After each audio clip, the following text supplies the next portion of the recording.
Thank you, everybody, for joining me in. I'm just going to talk about something that I'm very, very passionate, which is marketing. And in terms of startups, there's nothing more important than knowing your customer. That is when it's going to really make your products and your services to succeed. But before I get started, I would love to dive in and to get to know who is in the room. So I've been giving a list of names and companies with a small short description. So I would love to know and hear from you. What is your startup? Who is it for, and what? Yep. Yeah, sure. Can you hear me? Yeah, no worries. See that one? Probably that one might be easier. Probably will be easier if I clip that on. Like I'm going on TV. Oh, that's my clip. There you go. Jeez. I know. I feel like I'm going on TV. There you go. Is it on? Hello? Can you hear me? Hello. Can you hear me? Yeah. Better. Hello? Can you hear me? Is that better? Yeah, awesome. Yeah, so I was just saying, I would like to hear from you guys. What is your startup? Who is it for? And what problem are you trying to solve? So if I just call a few of you, if you can maybe talk a little bit about your startup. For example, Architect IQ, is it in the room today? Yeah. Would you like just to tell me a little bit of your startup?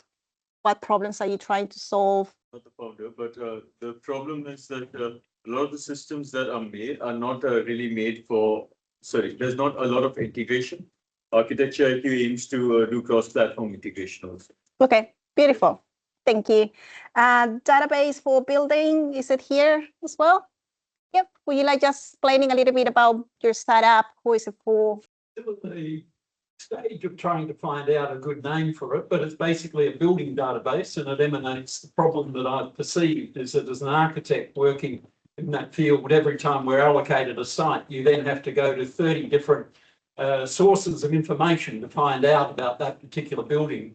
I'd like to set up a source where all that information can be available for in one place, in one click. Okay, beautiful. Thank you for sharing. Deja Vu, is Deja Vu here? Yeah. So it's a second-hand platform. So you basically buy a bag, fill it up with your old clothes. Yep. And then resell it for quality pre-loved. Okay, beautiful. Thank you. Iron Flow Solutions. Yep. Beautiful. Thank you. And last one, pre-workout jelly. Is that here today? Yeah. Yep. Founder of Taking a Sports Nutrition. As you know, it's a pre-workout jelly. Non-caffeinated. Its current pre-workout options suck. Way too much caffeine. They don't have the sugar that you need. They also don't have the electrolytes that you need to stay hydrated. Yep. We're solving that. Beautiful. Thank you very much. Oh, you brought it here. Awesome. Already. So it comes like in that package. It's all in there. Yeah. Okay. Yeah, beautiful. Thank you very much. Is there anybody else who would like to share quickly before I move on? No? Are all good? So for today's session, we're going to talk about your customer audience, personas, segments, marketing channels for you to reach them, customer relationships, early validation, building a wait list. And we're going to quickly touch into content creation because I know you're going to have a full workshop on that. So we have a quick overview of that. So why marketing matters. So marketing is very, very important when you are working with products and services, especially with startup bases. Unfortunately, as you can see on the list, that 90% of the startups fail within the first 5 years. And the top 9 reasons are there on the table on the left. If you can see, 43% of that is because it's a poor product market fit, or because basically there's no market need for the product and service that you are constructing. And so that's one of the root causes, and it's very, very sad. And that is because a lot of founders don't do enough research about their marketing and services. They think that they have an idea. They think that they have a market that it might have that need, but they haven't done enough research and enough validation. So when they build these products, they finally discovered that there wasn't enough people to pay for it. And that might be one of the reasons that they just ran out of capital. And that is because they didn't some ways that they could out-compete their competitors. They didn't really know what the customers they were valuing and what are their real needs. So in other words, they just skip validation. So validation is what is going to help you reduce that risk. So it's very, very important early stages when you are building any product or services. So most startups don't fail because of their tech. They usually fail because they build the wrong thing. So when you deeply understand your customer, when you really know what their needs and what are they valuing about your services, everything will become very, very easy. Everything is going to fall into place.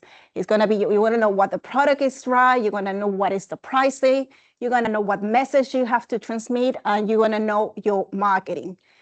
So in marketing, we talk about that you need to solve a problem. So that is something very, very important. When we solve a problem in marketing, we say that you have to see for a need. And a Harvard professor, Theodore Leavitt, famously say, people don't want a quarter-inch drill, they want a quarter-inch hole. So what it means is people try to hang, let's say, for example, a frame on the wall. So what they need, what the problem is that they want a quarter-inch hole in that wall. They are not actually thinking, I want a drill. There are many different solutions for you to get to do that hole. So when you talk about your customer, when you talk about your product, when you talk about your service, you really, really need to understand what is the problem that you're trying to solve. Not try to think, this is my solution. Just focus on what is the problem and what is the best way for me to solve it. So what problem are you trying to solve? Who feel the pain the most?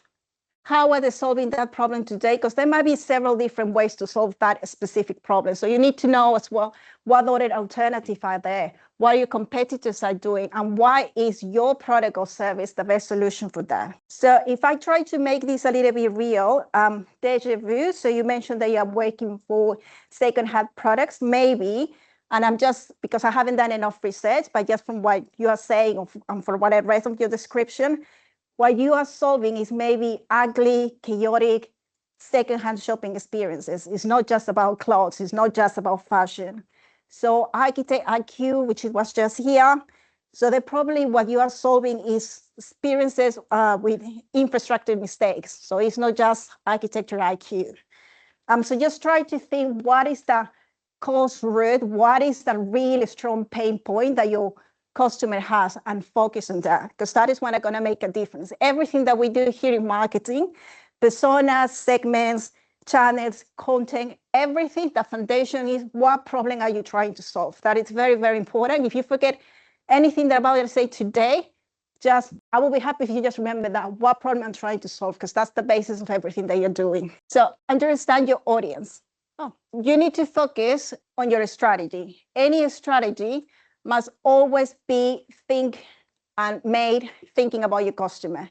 If you know your customer, if you know your audience, you will know what to say, you will know how to say it, and you will know where to say it. So everything is going to be a lot more easy. If you know your problem and you know who you're talking to, everything is just going to fall into place. So when we are talking about customer personas, when we're building a product or a service, it's very easy to just drift and start adding features and start chasing new ideas, and suddenly you're just building for everybody. So in terms of marketing, especially when you're a startup, it's good that you just focus on who are you talking to and building for that specific audience. So if you do that, you will know where to talk, what to say, where to put your products, where to do your advertising and your promotion. So the more that you know about your customer, the easier the marketing is. So when we talk about customer personas, we start with basic demographics. So that will be, is a female, a male, age range, studies.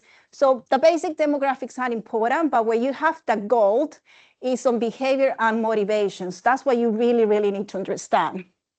So behaviors and motivations is about what is driving those decisions. Why is that they are buying? What are they struggling with? Again, what problem are we trying to solve? What they're struggling with? What is making them tick? Their buying habits. Do they go and shop online? Do they shop on stores? When do they do it? Is it seasonal? Is this recurrent? How much do they spend? What are their interests, their hobbies, their values?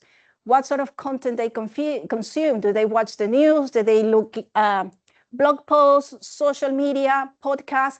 Because as you know these things, you will know where you will be talking to them. If you don't understand that, if you don't really, really know your customer, you will spend time and money on places where you shouldn't be. As well, how do they make the decisions? Are they impulsive? They do a lot of research. All that is very, very important. So I put on the left a little description. So like, for example, what Deja Vu customer persona will be. And this is just assumptions. So I haven't done research in Deja Vu on what the market will be, but they are just simple assumptions just to show you an example. For example, we will say in this instance, Sophia will be the customer. She's a fashion enthusiast. Her age range is between 18 to 24. And she has some sort of degree, but some sort of college, but no degree. Again, this is basic behavior. It is important to know, but the goal again is to fill up what is on the right. So in the right, we have the preferred methods of communication is social media, email, text messages. So we have a clue there of how we can reach her. How does she gain information? Instagram and TikTok. Then again, that's no point of us being on LinkedIn because we know that Sophia is on Instagram and TikTok. Like when we start getting that information about your audience, it's just easy to understand where you have to be and what you have to say. Goals and objectives. She finds stylish and unique outfits. She likes to shop for sustainability. She wants to save time while she's shopping. And the biggest challenge is, again, what problems are we solving? Overwhelming traditional thrift shopping, difficulty in finding curated pieces, and time-consuming research for quality items. So again, the more that you know about your client, about your customer persona, the easier the marketing begins. Now, an example for architect IQ, it would probably research heavy, I will say. They will be risk averse. Content consuming will probably develop blogs. It will be architectural forums. That's probably the places that you will have to go and have a look. Again, you have to do a little bit of research, but I will say that's probably the area where you have to be looking. It was SMYL, which is like retainer cases. Are they here today? Yep, beautiful. And who are you thinking it will be your target audience? Will you say teens, is all adults, like age range? Do you have an idea of what are you thinking? Yes. Yeah, all the teens, yeah. So I will say that probably they will be caring about aesthetics, the usage. Maybe they are embarrassed of taking out an ugly case of retainers. Like start to thinking as well, what are their motivations? And I will say, because they're a young demographic, they will probably be on Instagram, on TikTok. So if you wanted to reach them, they're probably the areas that you will have to be thinking of. So again, it's a matter of doing a little bit of research and understanding who are you talking to and what they are and what their problems are. And then you just transport that and start to communicate to them in their own language. I would like to do a quick activity So I would like to take 3 minutes, if you could just talk in your group. If you could maybe fill up quickly some of the areas that you see on the left, if you can think of the biggest challenge, the method for communication, what type of social media, age range, or answer some of the questions on the right, that would be great. And maybe if a couple of you could share after those 3 minutes, that would be great. Customer personas, but we also have customer segments. So when we talk about customer personas, we describe individuals.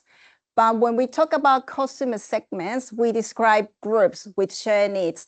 So in your case, for example, you're talking about 5 workers. So that's a segment. So you might create your own persona, and every time that you talk about your product, your service, you go back and say, well, with this specific customer persona, will connect with what I'm trying to say. Am I really trying to solve that problem? And when we talk about segments, it's group of individuals that have the same pains and needs. So we are not talking here about demographics. It's not about people from 18 to 35 years old. It's about what they're sharing in terms of pains and motivations.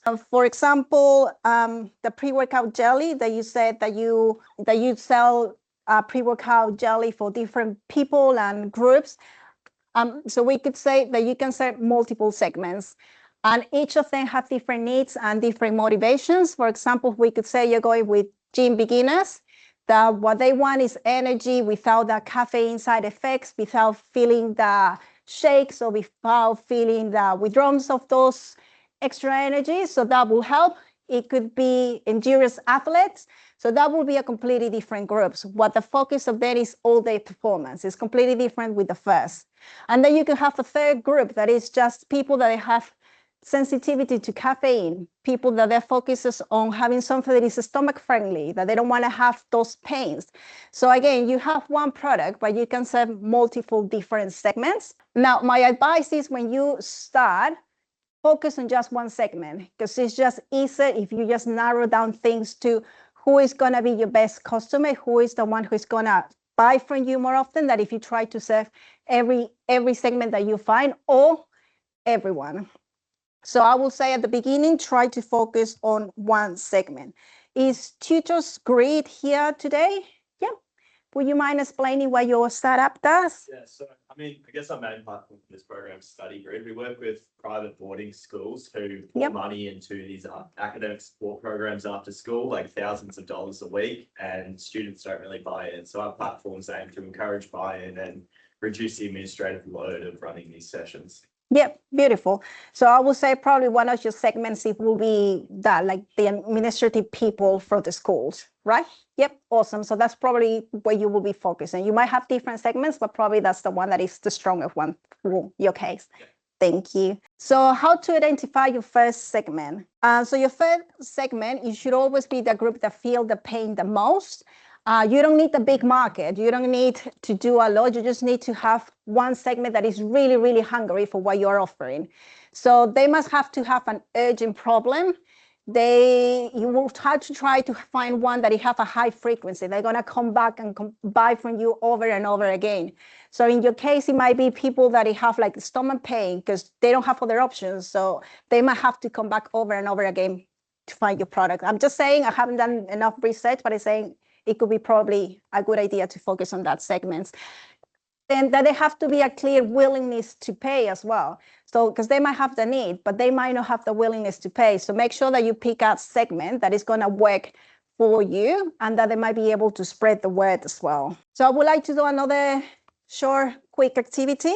If you could take 3 minutes and then just write down 1 or 2 segments that you think your product could serve. Try to pick a hungry one again. Don't say everybody, because it will be nearly impossible that you can serve everybody. So try to focus on 1 or 2 segments that you think they're gonna be best for you. Write what's the problem that they have and why is now the right time to solve it. And pick a group that feels the pain the most. And then I'm just gonna ask a few of you if you could share as well. So just 3 quick minutes, if you could just talk to your group and have a little think about that. And now we move into customer interviews.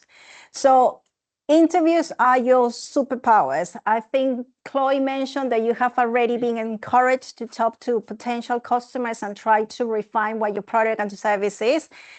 Customers interview are super, super valuable. You need to talk early with people before you start to invest in time or money to validate if what you are doing is actually it's going to have a demand. And when you talk to people, you get to find insights as well of how you can improve what you're trying to do and to make sure that you're going in the right direction, of you can make changes and adaptations. So when we do talk customer interviews, we ask about problems. We are not trying to sell our solutions. Here, we're not trying to pitch our idea and say, will you actually use that? Or will you actually do this? What you're trying to do is just to get information, not try to pitch or try to avoid leading questions. You are here to learn. You are not here to convince the people that you're talking to. So good versus bad questions. So interviews, as I say, is not about pitching. Yes, sorry. Going there, the people end up being really interested. They're like, "Oh, so what are you doing?"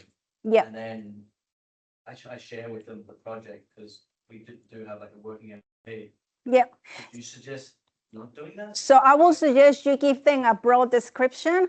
I'm just talking about ocean and nature life, and might be doing filming. You can just vaguely explain. But just say, but I'm more interested about learning about you. I'm more interested about knowing about your experience and focus on that. You could go and show your idea later, but what you want at the beginning is just to validate and get more information that you can.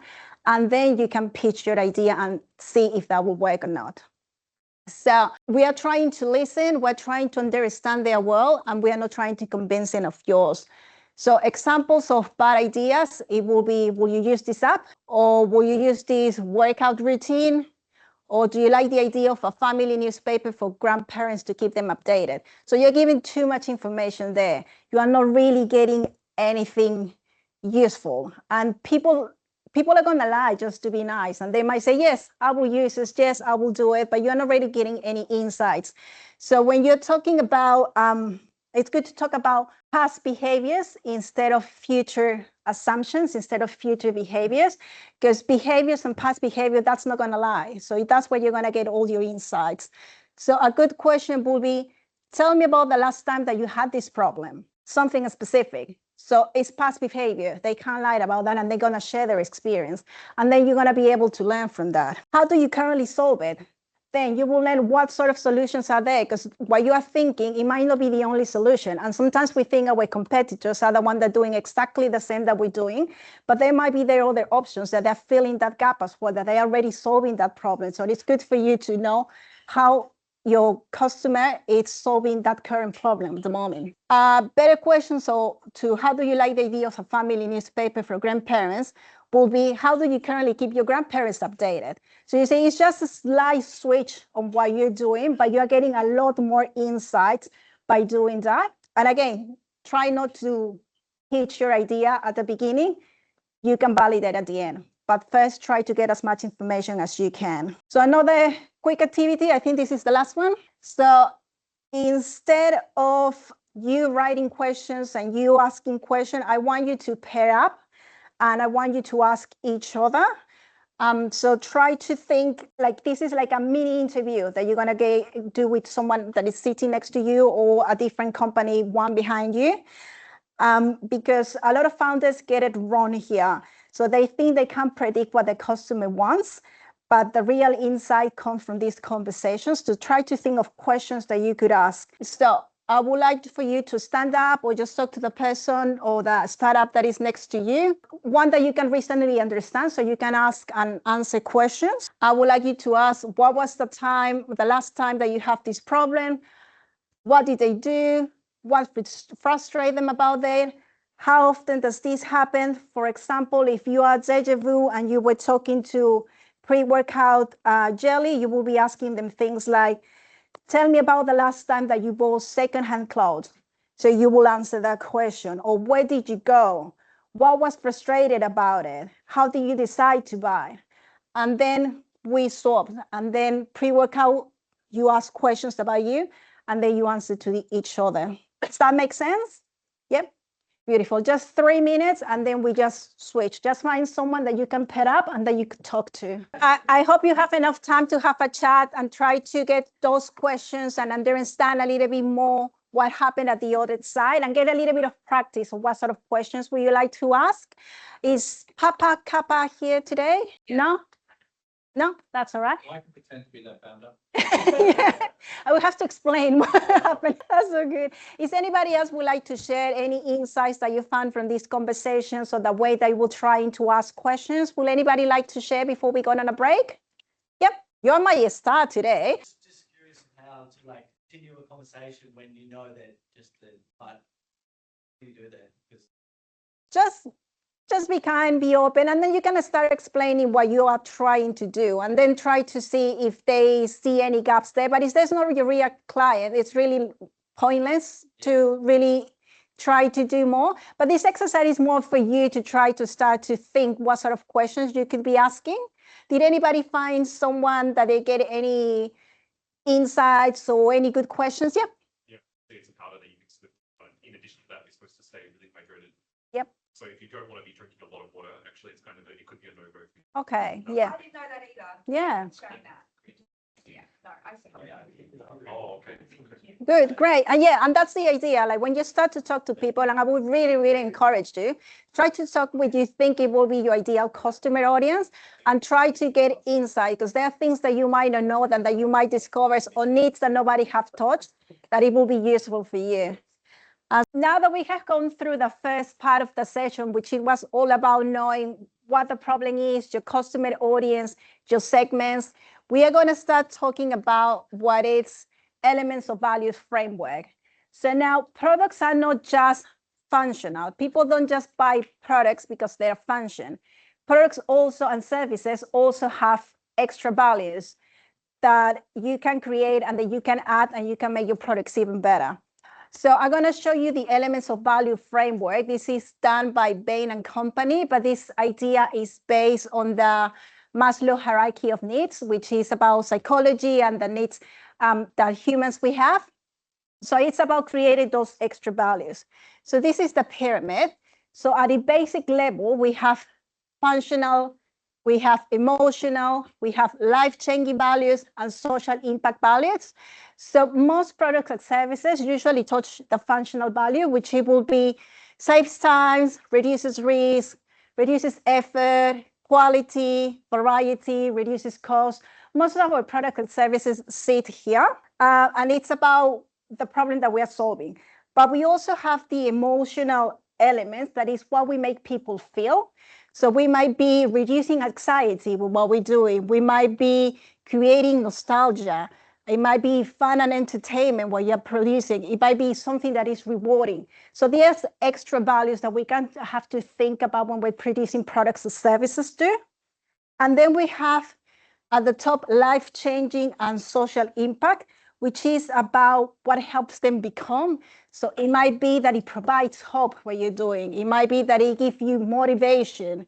It might be self-actualization. It might be something self-transcendent. So social impact is usually when you see offers like, if you buy a pair of glasses, we donate a pair of glasses to X, Y, or Z organization. So not-for-profits usually go on the social impact area as well. So most founders usually focus on the functional value. So things like saving time, like being more efficient or being cheaper. But the strongest products usually have multiple values. So when you're thinking about your products and your services, try to think what other values can you add, because the more values that you have, the more that people get attached to what you're doing and the harder for them is to leave you. So let me show you an example. This is Patek Philippe. Have you heard about these watches? Yeah, can you tell me a little bit about them? Yes, exactly. So these Patek Philippe, they're male watches. They are really luxurious, very beautifully aesthetically. They are very, very expensive. They last for a long, long time. But if you see the wording that they use is, you never actually own a Patek Philippe. You merely look after it for the next generation. So we're talking about here about legacy.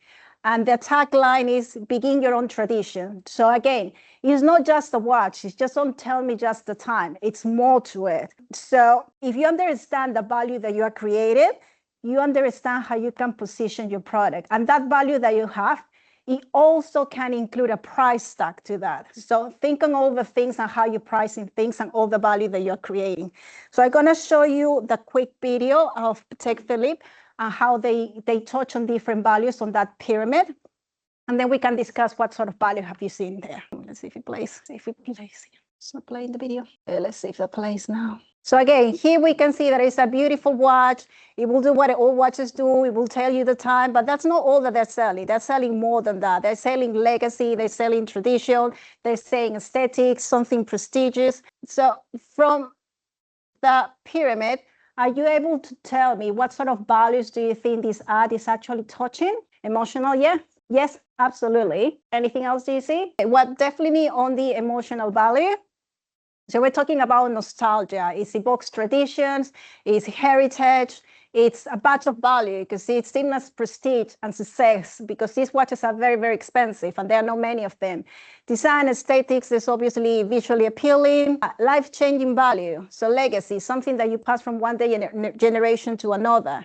Self-actualization, you are owning something that is timeless and that represents personal achievement. Hello, a good investment for future generation. We're talking about long-term financial and emotional value.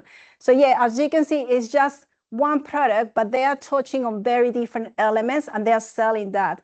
So two products can be doing exactly the same thing, but usually the one that wins is that one that you also have an emotional value related to. So when you're doing your product and services, think on that as well. Now, marketing channels.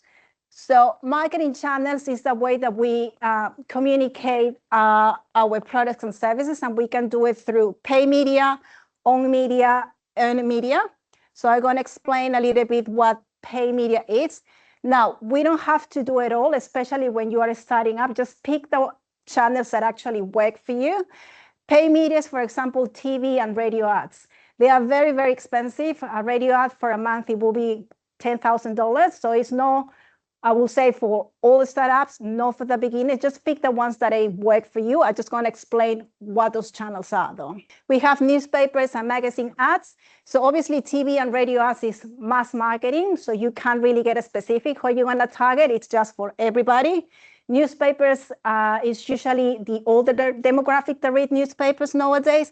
Magazine, it might be industry specific. And then we go to the digital side. Social media, like the ads on the right-hand side. I'm sure all of you are familiar with social media and with ads.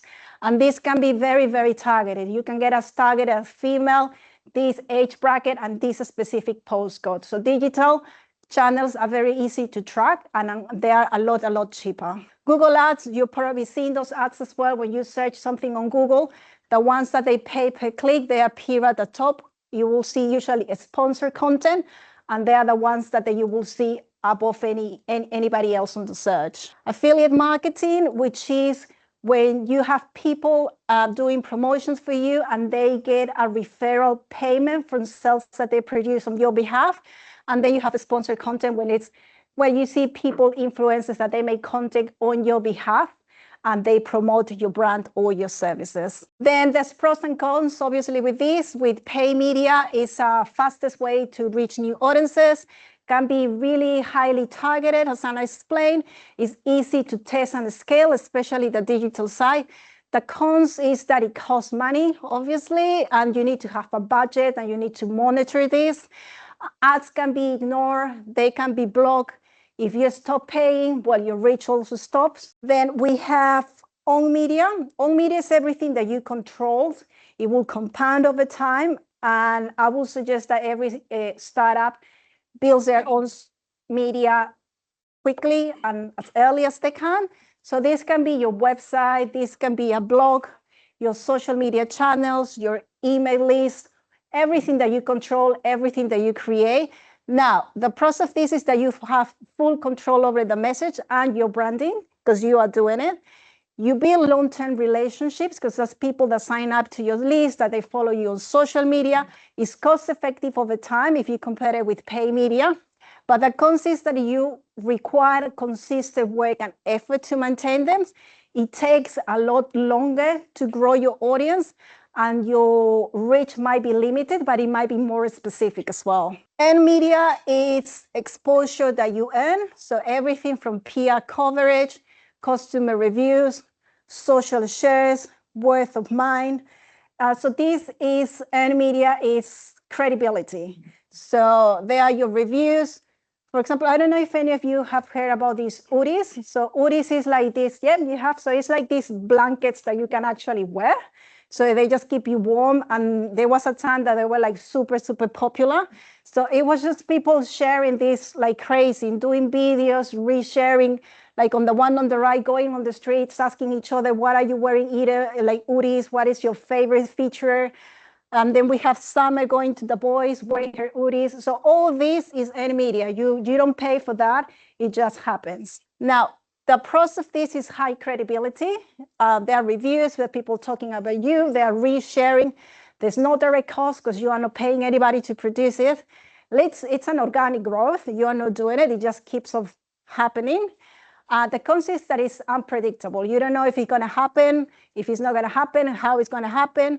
You don't control the message because it's not you the one who's putting it out there. And it might take a long time to take traction as well. So which channels work for startups? So in early days, you don't need to be everywhere. So you need to be just on the right places. Early traction is scrappy. It's just DMing people, it's posting on communities, it's sharing content, it's building a simple landing page. It's a lot of manual work at the beginning. As I say, you don't need to be everywhere. You just need to choose the channels that work for you and the ones that they are right and where your audience is. So at the beginning, you're not trying to scale, you're just trying to learn. So you should channels wisely. So direct outreach, communities, social content, emails, landing pages. We have to start building those relationships. We have to get out there and talking to people instead of automating things. At this stage, when you are just starting, we just go for the simple things. So I would say direct outreach, probably Iron Flow, Equal Design, and Tutors Grid. That's probably what I would recommend to get started. Communities, it will be probably Ocean Planet, Stage Review, social content, pre-workout jelly, Papa Kappa. They're probably going to be the channels that they work best for you. Email, Pigeon Tail, mental health consultancy, because you can give more information, and landing pages are always useful for anything that is engineering, technology, where you need to explain more. So probably Architect, IQ, and database for buildings. Yeah. What Landing page, it's a website where you actually go, and the first page that you see is where you land. So that's what it's called, a landing page. Good question. So matching your channels to your audience. So once you understand your customer, your next step is to choose the right channels, because every platform works very differently and every platform have a different audience.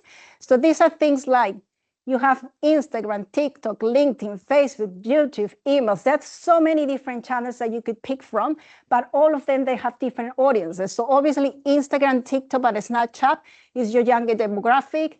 They are more for awareness, engagement, being entertaining, humor, be playful, show videos, reels, carousels. When we go to LinkedIn, we're talking more into professional audiences, B2B, leadership, students.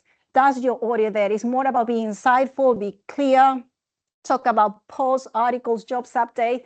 So pick your channel according to what your audience is. Facebook, 25 to 55.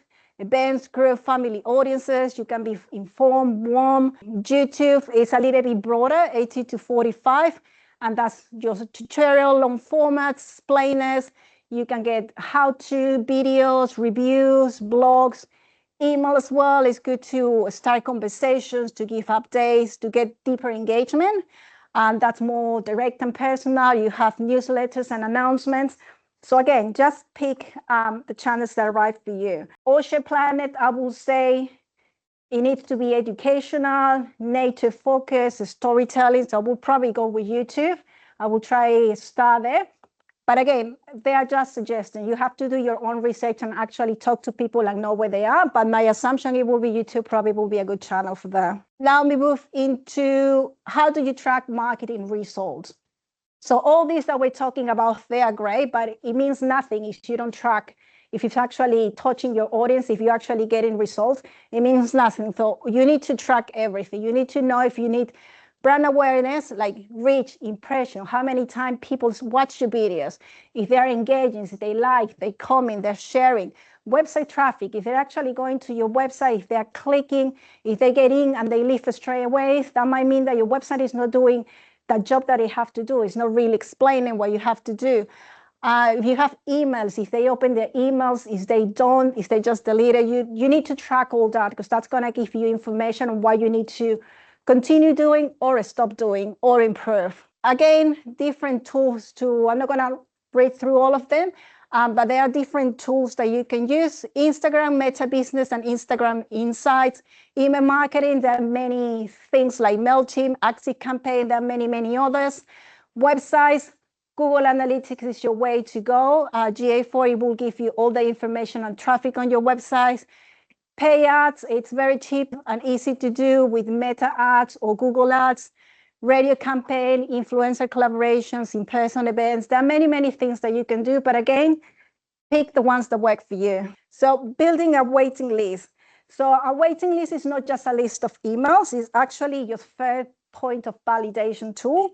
So if there is people that are willing to give their email addresses for what you're doing, that means that you're doing something right. That means that they actually have an interest to sign up. And if they're not signing up or you're not getting people subscribing, that's okay too, because that means that you might need to just to tweak your message, to change your offerings, to dig deeper to see what is the problem that you're trying to solve. That's okay as well. But you will need to have a landing page, so a page where you will get there and people are going to get and sign up.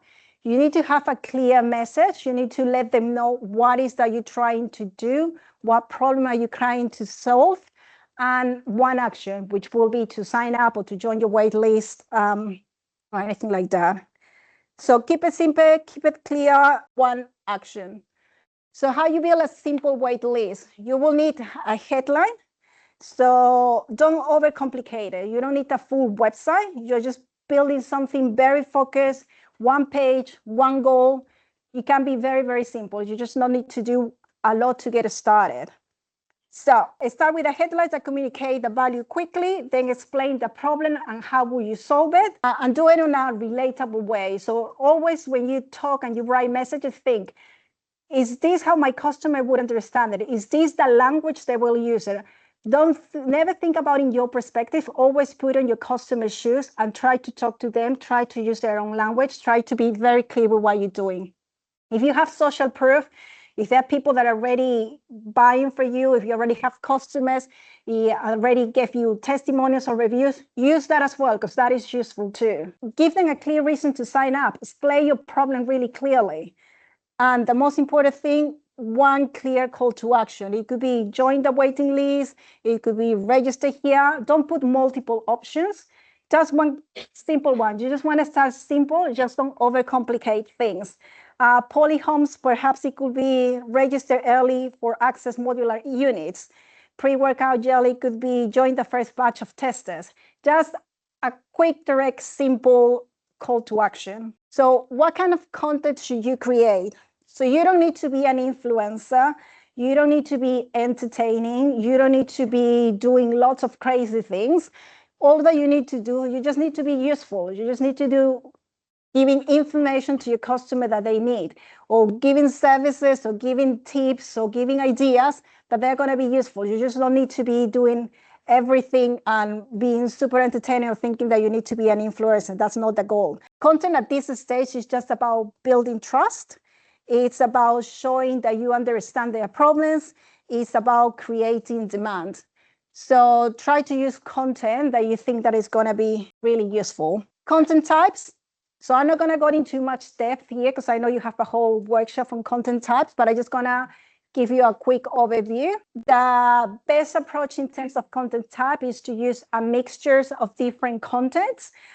So there are a few different types here. For example, we have educational content where you talk about blogs and share insights and you explain problems and you help building your audience and to understand how do you do things better. So that could be blogs, infographics, webinars, how to. You have entertaining content that is about, it's all about grabbing attention here.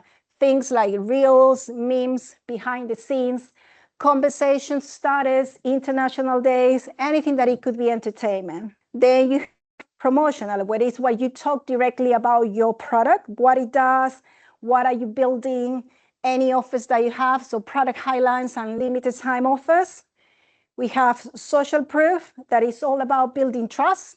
So here's where you create content about testimonials, review, content that your audience itself it can be created.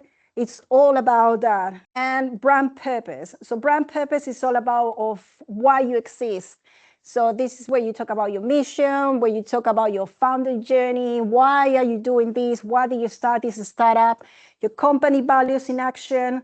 But the most important thing, as I said here, is that you mix all of them. You can't just be one single, like be educational only all the time. It is good to have a little bit of variety too. So in terms of content types, I would say probably educational, architect IQ, and mental health consultancies.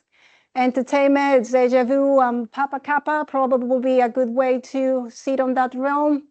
Social proof, Iron Flow, teachers' grids, hearing from other people using your services, that's probably going to be helpful. And brand purpose, probably Polyhomes, explaining why is that they're doing this, what is the behind, why now is the right time, and raise hands as well. So if we put all this together, this is like early stage playbook. So if you put all these things together, audience, if you know what the problem are you solving, what segments are you talking to, You do your interviews, you get to talk to people, relationships, you start with a wait list and contacts, everything will build itself, everything gonna fall into place. And that's all from me.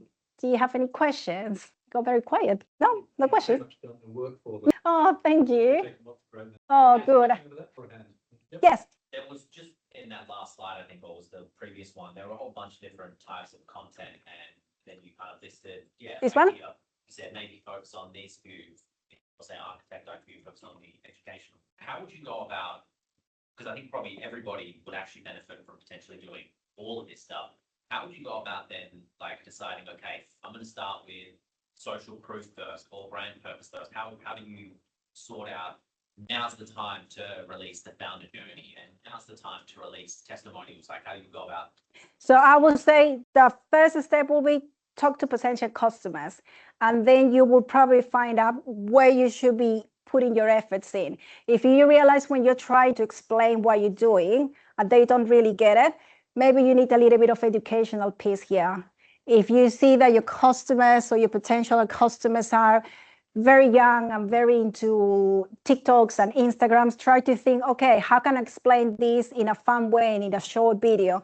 So that's what I mean when you talk to your clients and talk to your customers. So it's when you find everything that you need and then you start building those personas and everything goes back to, okay, my persona will be in this place. My persona will be benefit from educational video. And that's how you start to make your decisions. So everything goes back to the beginning, like audiences, personas, what they needs, what your interviews, actually insights that you get from there.